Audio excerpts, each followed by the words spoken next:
quand l'ex-Yougoslavie explose, c'est la revanche, je dirais même de temps en temps la vengeance de l'histoire et de la géographie.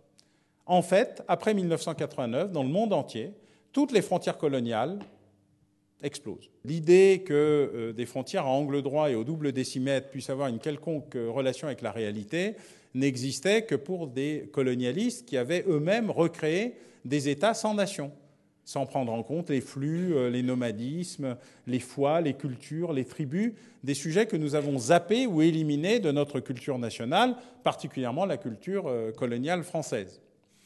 Et d'ailleurs, il y a deux cultures coloniales, on les voit très bien. Une culture coloniale française, on est quand même un peu désolé de la relation qu'on a eue avec les pays colonisés. Et puis la vision britannique du sujet, où eux, ils sont plutôt pour laisser le chaos pour l'éternité dès qu'on les vire de quelque part. Il n'y a pas de problème à ce qu'on les vire, mais il n'y a pas de raison que ça se passe bien.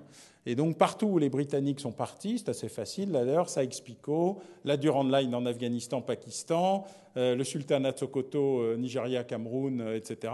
Vous avez, et évidemment je ne parle même pas de la zone du Cachemire, Pakistan, Inde, vous avez des conflits qu'ils ont eux-mêmes attisés et auxquels ils mettent une parfaite bonne volonté, avec une perversité qu'il faut saluer. Je veux dire, à ce niveau-là, c'est de l'art. Cette vengeance, cette revanche, elle amène une déstabilisation généralisée avec le retour des Touaregs ici, des Pashtuns là, et toute une série d'éléments où il faut se replonger dans l'ethnologie et les vieux livres d'histoire pour comprendre quoi que ce soit à l'histoire du monde qui nous entoure.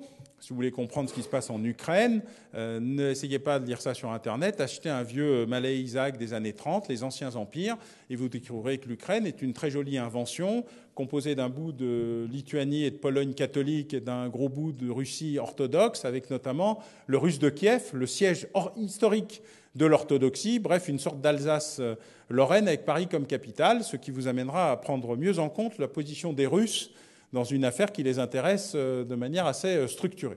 Donc on est face à une déstabilisation générale des territoires, et face à cette déstabilisation générale des territoires, nous essayons désespérément de maintenir ce qui existait avant, comme si rien ne s'était passé depuis 1989.